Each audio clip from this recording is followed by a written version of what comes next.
सांगितलं की आपल्या मार्गाची व्याख्या म्हणजे काय, मानवानी मानवासारखे वागणे आणि आपल्या मार्गात जे शिकवले जाते। इतर पाहतो आपण फक्त जे अनेक वाले लोक आहेत, आई वडिलांनी जशी पूजा केली, आपल्या आजोबांनी केली, आपणही तशीच करून राहिलो, आपल्याला त्याच्यातलं काहीच कळत नाही, जसे करत होते तसे आरत्या म्हणल्या, पूजा केली, घट मांडला, गणपती मांडला, सर्व गोष्टी केल्या, पण आपल्याला त्याच्यातलं काही लोकांना कळलं, काही लोकांना कळलं नाही।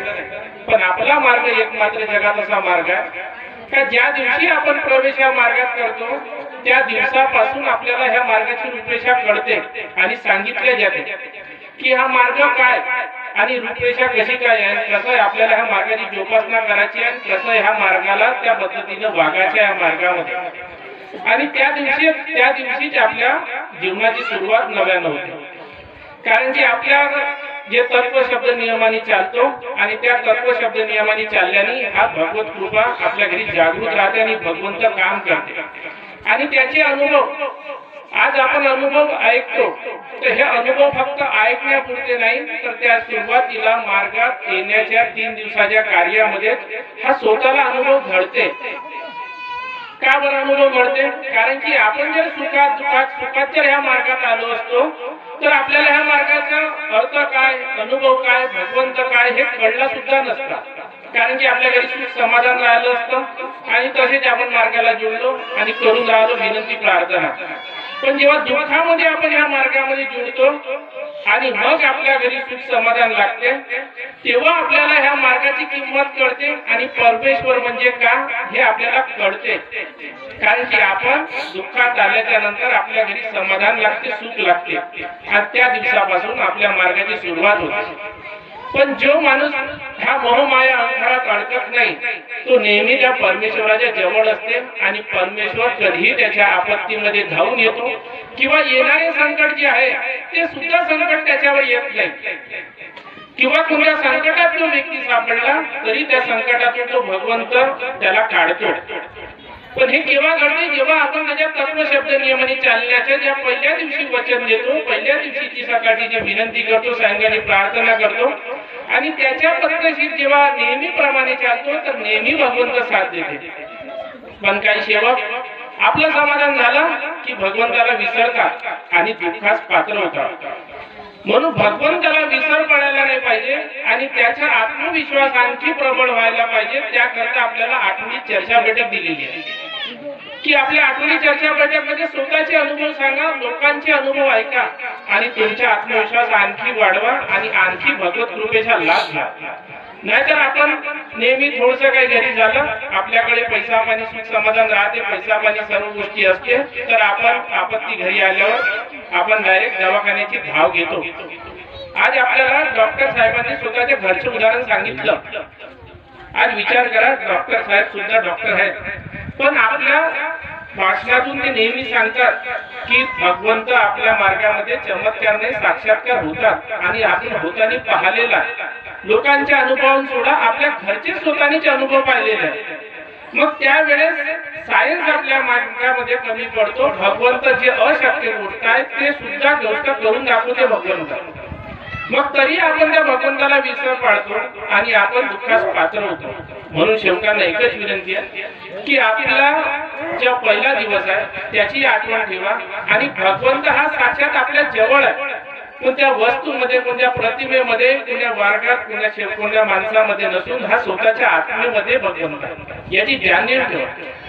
आणि जर आपल्याला त्या भगवंताचा साथ नेहमी पाहिजे तर त्याच्या तत्व शब्द नियमाने चाला, कारण भगवंताने काहीच मागितलं नाही तुम्हाला, फक्त मागितले आहे ते तत्व शब्द नियम आणि मानव धर्माची वागणूक, भगवत कार्याला भेट, त्या तत्व शब्द नियमाचे पालन करा। आज एक अनुभव मी माझ्याकडे एक चक्की आहे, त्या चक्कीमध्ये जो मुलगा असते त्याचा अनुभव सांगतो।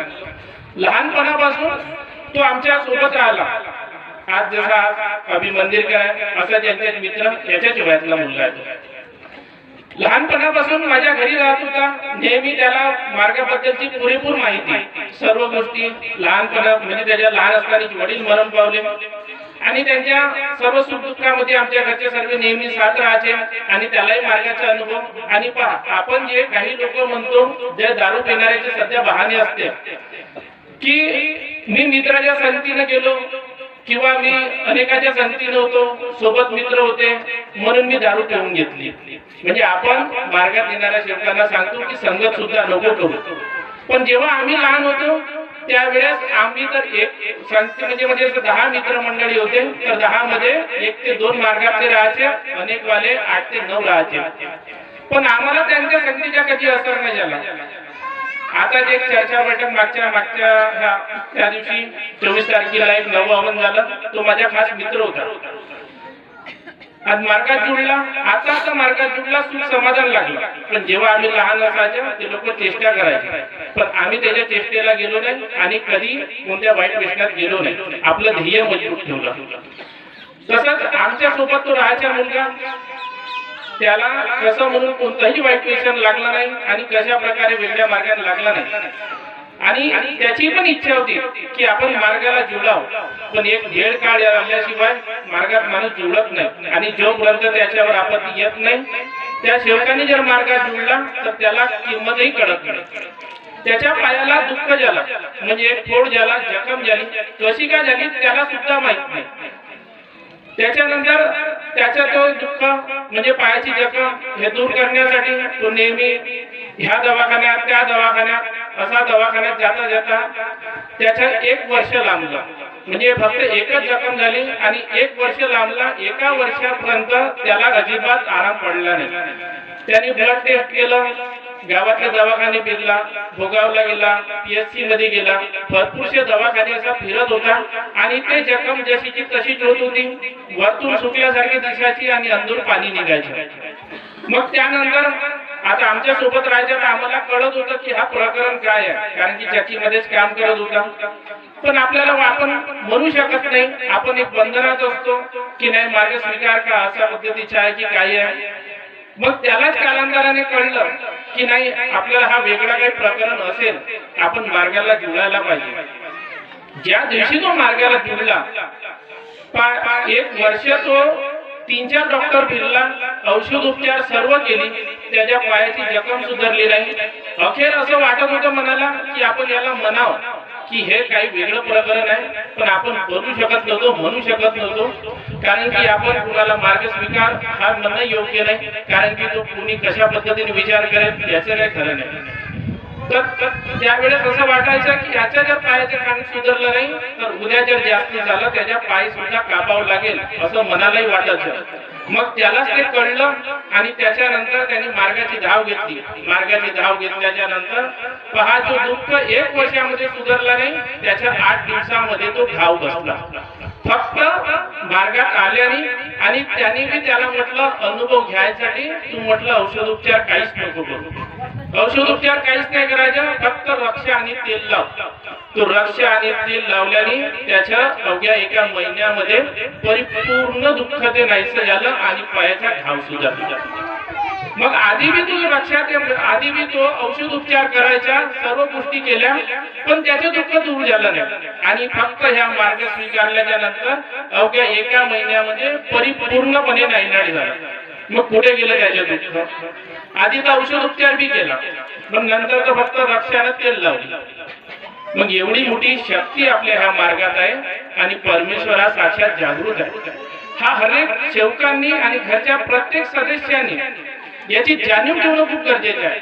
जर आपल्याला परपंच साधून आपल्याला परमार्थ करायचा आहे आणि आपल्याला जर वाटते की आज आपण जसे सुख समाधानी आहोत याच्यापेक्षा आणखी आपल्या घरी सुख समाधान लागलं पाहिजे, तर त्याच्यासाठी भगवत कार्य खूप महत्वाचे आहे. काही लोक आपण सांगतो की चर्चा बैठक केल्याशिवाय तुम्हाला कार्य देणार नाही किंवा त्यांना चर्चा बैठकचे महत्व हरेक प्रकारे आपण सांगण्याचा प्रयत्न करतो की त्यांनी चर्चा बैठककडे धाव घेतली पाहिजे, भगवत कार्याची धाव घेतली पाहिजे. काही लोक काही सेवक जे असे आहे की मार्गदर्शक म्हणते बंधन ठेवते म्हणून त्या चर्चा बैठकला जाते.